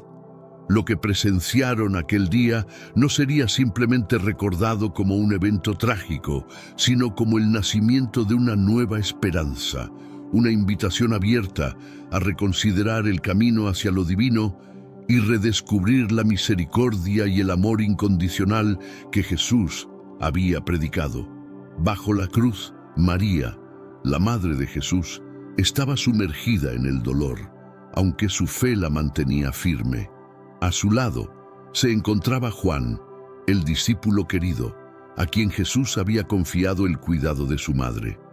Sus lágrimas silenciosas revelaban una mezcla de profundo sufrimiento y la esperanza mantenida por la promesa de resurrección. Para Dimas, el ocaso de Jesús fue un momento de profunda revelación. Comprendió que Jesús no era solamente un hombre de bien, sino el mismísimo Hijo de Dios. Esta epifanía lo cambió de manera radical, dándole la certeza de que había obtenido la redención. Afrontando su propia muerte dolorosa, Dimas sentía una paz interna que nunca había experimentado. Era consciente de sus faltas y del camino que había recorrido, pero se sabía perdonado y confiado en la promesa de Jesús de unirse a Él en el paraíso. Aunque los textos sagrados no ofrecen más detalles sobre el destino final de Dimas, las palabras de Jesús garantizaron su salvación eterna. Establecerás tu morada conmigo en el paraíso. Palabras de Lucas 23:43 aseguraban a Dimas que, más allá de su pasado delictivo, encontraría redención y paz en el reino de Dios. Este futuro es un testimonio elocuente de la gracia y misericordia divinas, demostrando que la salvación es accesible para todos aquellos que se arrepienten y confían en Jesús. El relato de Dimas actúa como un recordatorio de que nunca es demasiado tarde para buscar el perdón de Dios. Incluso en sus últimos momentos, logró la redención mediante su fe en Jesús. Este relato refuerza el mensaje esencial del Evangelio. La gracia de Dios es copiosa y está disponible para todos, sin importar su pasado. La confesión de Dimas y su anhelo de perdón ilustran que la verdadera transformación empieza en el corazón y es posible en cualquier momento de la vida. Para los primeros seguidores de Cristo, la historia de Dimas sería narrada una y otra vez como un ejemplo palpable de arrepentimiento y fe. Su cambio en la cruz, su reconocimiento de la inocencia de Jesús y su fe en la promesa de redención servirían de testimonio de que la misericordia de Dios está siempre disponible para aquellos que la buscan con sinceridad.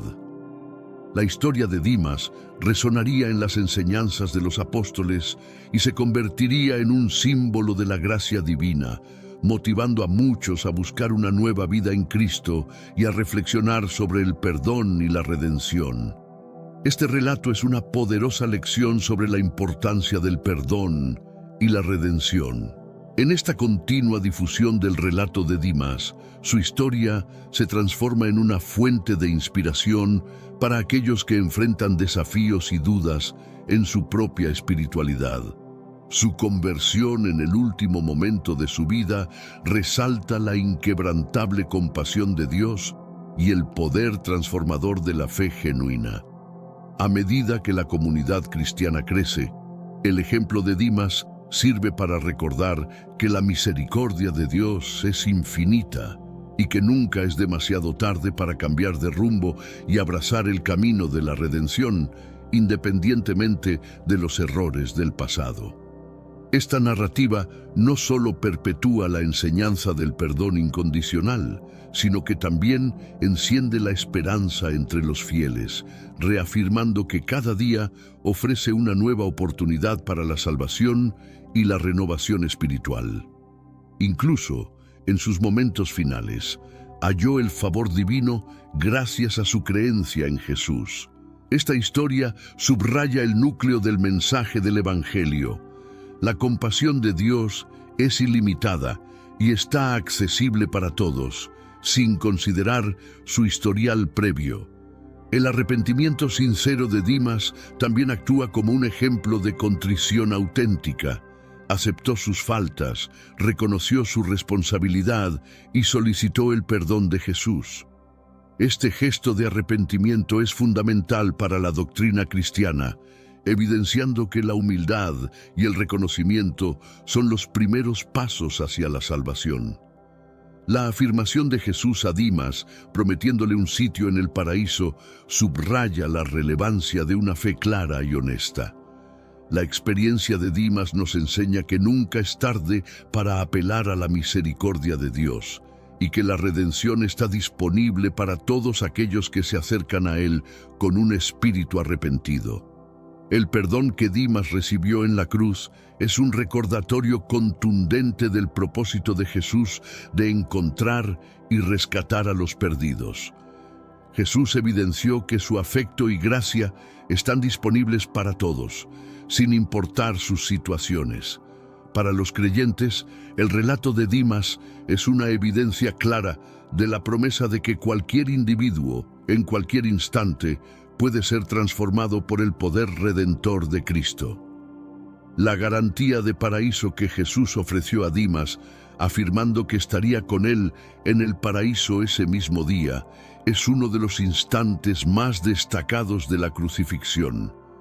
Esta promesa no solo consoló a Dimas, sino que también representó una afirmación potente sobre la realidad de la vida tras la muerte y la esperanza que Jesús proporciona.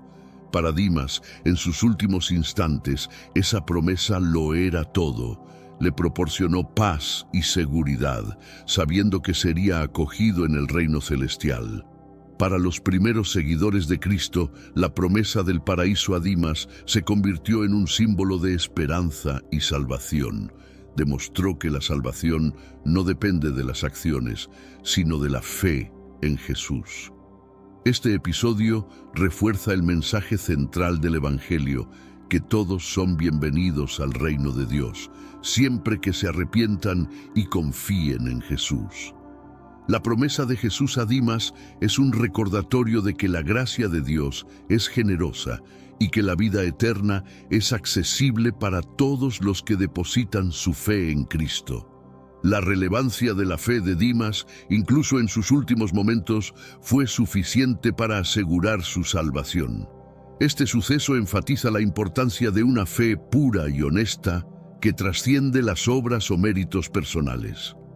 Este acto de perdón en la cruz no solo transformó a Dimas, sino que también sirve como testimonio eterno para todos los creyentes sobre el poder incondicional del perdón divino. La historia de Dimas, marcada por una fe redentora en los momentos más críticos, se convierte en un faro de esperanza para aquellos que temen que su pasado les impida alcanzar la gracia. Subraya el mensaje de que la redención está siempre a un paso de arrepentimiento sincero y que la puerta al paraíso está abierta a todos, sin distinción.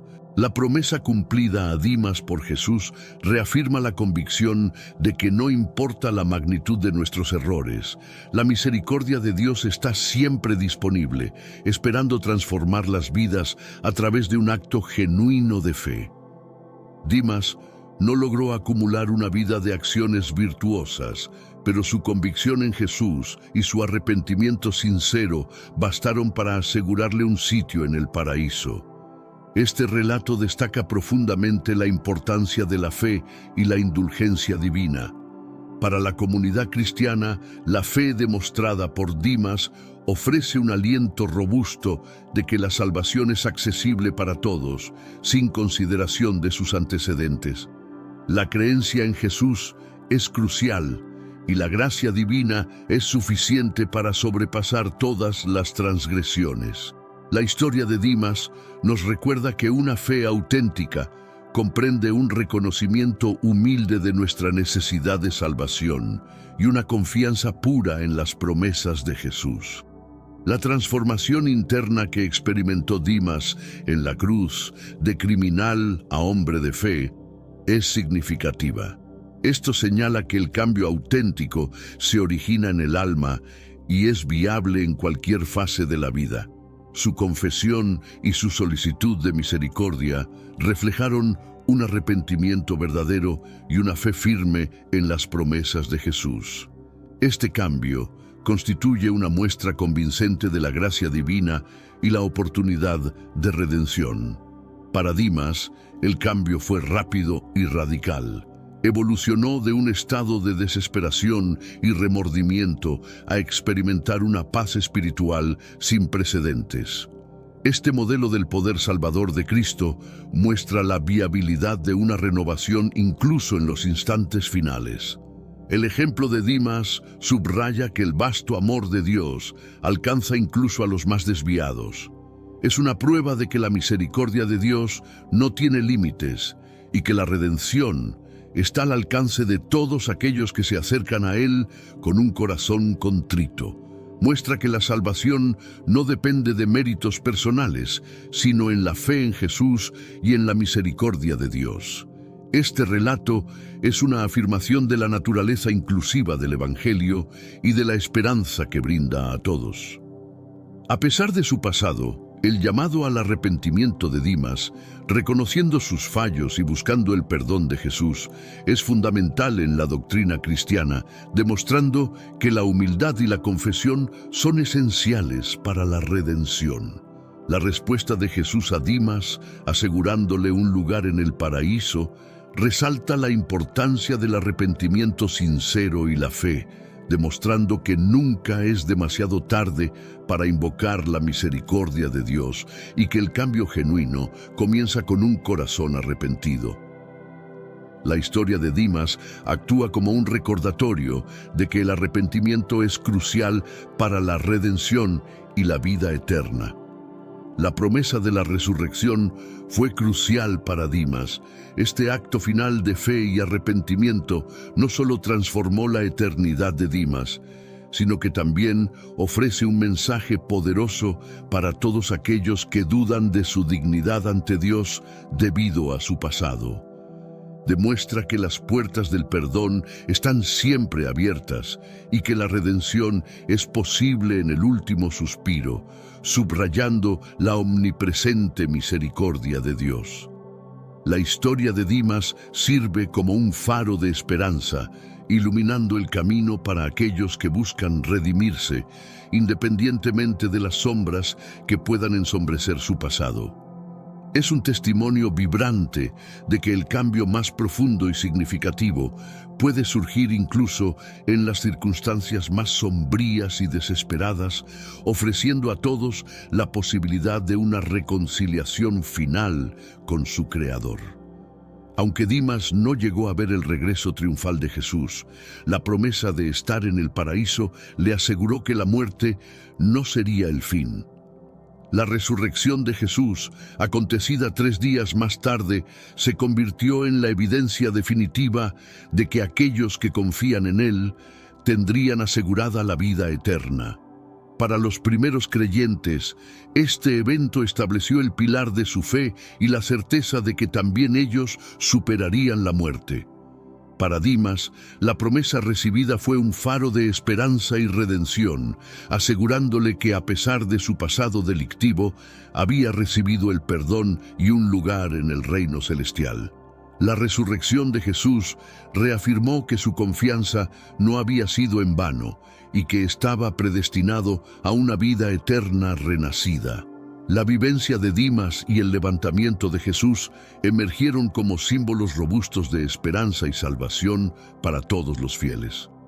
El mensaje eterno de la cruz y la transformación de Dimas proyectan una enseñanza continua de aliento y liberación. Gracias a su fe genuina y directa, Dimas aceptó la oferta de vida eterna. Este relato persiste en resonar entre los creyentes modernos, recordándonos que la misericordia de Dios está siempre disponible para los que la buscan con un corazón contrito. La cruz, emblema de tormento y finitud, se reinterpreta como un símbolo de renacimiento y esperanza para toda la humanidad. La saga de Dimas ilustra que, independientemente del pasado, la fe en Jesús conlleva perdón y un nuevo comienzo. El mensaje de la cruz es una proclamación de amor, esperanza y redención que sigue inspirando y transformando existencias. Si este material te ha resultado enriquecedor, te animo a apoyarnos con tu suscripción para que no te pierdas ninguno de nuestros futuros contenidos. Juntos podemos iluminar más mentes y expandir nuestro entendimiento. Comparte con aquellos que creas que se beneficiarían de estas historias. Dale un me gusta y deja tu opinión en los comentarios. No te pierdas nuestro próximo video. ¿Qué significa estar crucificado con Cristo? ¿Ya no vivo yo, sino que Cristo vive en mí? Haz clic aquí para explorar la constante presencia de Dios. Te esperamos. Gracias por estar con nosotros y que Dios te bendiga. La vida del Padre Pío está envuelta en misterio y milagros que atraen y fascinan a personas de todas partes del mundo. Desde sus visiones espirituales hasta los estigmas que llevaba en su cuerpo, la jornada de este santo capuchino es una verdadera odisea de fe. El Padre Pío vivió una existencia marcada por desafíos físicos y espirituales, pero su devoción nunca vaciló. Escuchas a alguien que vive toda su vida entre milagros y misterios. Alguien cuya fe era tan fuerte que llevaba las heridas de Cristo en su propio cuerpo. Esta es la historia del Padre Pío, un hombre cuya vida y muerte continúan inspirando e intrigando a miles de personas en todo el mundo. Prepárese para un viaje emocional y espiritual mientras exploramos los últimos días de este santo extraordinario. Pero antes de explorar este viaje emocional y espiritual, comparte este video con tus seres queridos y en tus redes sociales para que podamos llegar a la mayor cantidad de personas posible. Bendito es aquel que comparte la palabra de Dios, pues en su corazón resplandece la luz del Señor. Si te gusta este tipo de estudio, comenta abajo, quiero más. De esta manera, sabrás si realmente debes seguir subiendo nuevos vídeos. Sus seguidores creen que él poseía dones espirituales extraordinarios, incluyendo la capacidad de bilocación y sanación. Estos relatos, aunque difíciles de probar científicamente, contribuyeron a la aura mística que lo rodea. Muchos fieles visitaban San Giovanni Rotondo con la esperanza de recibir una bendición o presenciar un milagro. La muerte del Padre Pío en 1968 no marcó el fin de su influencia. Al contrario, su presencia espiritual parece haberse intensificado, continuando a guiar e inspirar a millones de devotos alrededor del mundo. Sus reliquias y lugares de peregrinación continúan siendo fuentes de consuelo y esperanza para muchos.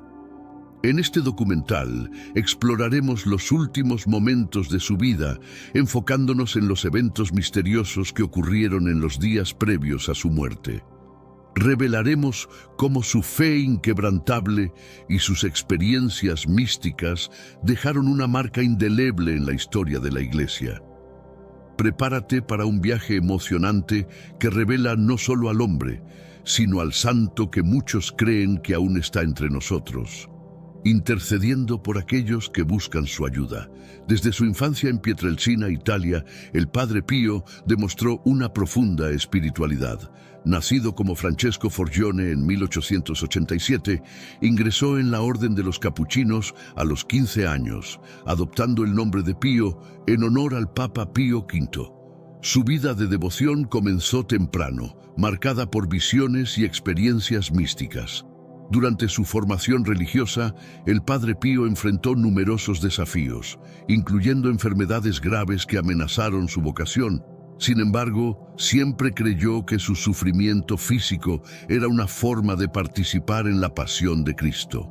Esta convicción lo fortaleció y lo preparó para los intensos años de ministerio que estaban por venir. Ordenado sacerdote en 1910, el Padre Pío rápidamente se hizo conocido por sus largas horas en el confesionario y su dedicación a la Eucaristía. Sus sermones y orientaciones espirituales atraían a miles de fieles que buscaban en él un guía para sus propias jornadas de fe. Su capacidad de entender y consolar las almas era incomparable. Los estigmas, señales visibles de las llagas de Cristo, aparecieron en su cuerpo en 1918, causando admiración y controversia. La Iglesia inicialmente recibió estas manifestaciones con escepticismo, pero la profundidad de la fe del Padre Pío y los testimonios de sanación y conversión asociados a él gradualmente cambiaron esta percepción. La vida devocional del Padre Pío no se restringía a sus obligaciones sacerdotales. Era conocido por sus severas prácticas de mortificación y oración incesante. Cada momento de su vida era una ofrenda a Dios, y su ejemplo de santidad continúa inspirando a millones hasta hoy. En 1968, la salud del Padre Pío comenzó a declinar rápidamente. Sufría de varias condiciones médicas, incluyendo artritis severa, bronquitis crónica y otras complicaciones que hacían de cada día un desafío físico. Sin embargo, su determinación y espíritu inquebrantable nunca vacilaron. Los médicos que lo trataban a menudo estaban sorprendidos por su resistencia y fuerza de voluntad. A pesar de los dolores constantes y la creciente debilidad, el Padre Pío continuaba cumpliendo sus obligaciones religiosas con dedicación. Creía firmemente que su sufrimiento era una forma de purificación espiritual y un medio de interceder por los demás. La comunidad capuchina a su alrededor hacía lo posible por aliviar su sufrimiento. Aún así, el Padre Pío insistía en mantener su rutina de oración y atención a los fieles. A menudo se le veía rezando fervorosamente, incluso cuando apenas podía mantenerse en pie. Su fe era una fuente de inspiración para todos los que lo conocían. En medio de este declive físico, surgieron relatos de fenómenos místicos cada vez más frecuentes. Visiones, bilocación y otras experiencias espirituales fueron observadas por aquellos que estaban cerca de él. Estos eventos, aunque inexplicables, reforzaban la creencia de que el Padre Pío estaba en comunión directa con lo divino. La deterioración de su salud culminó en sus últimos días, donde la línea entre el sufrimiento terrenal y la paz celestial parecía desvanecerse.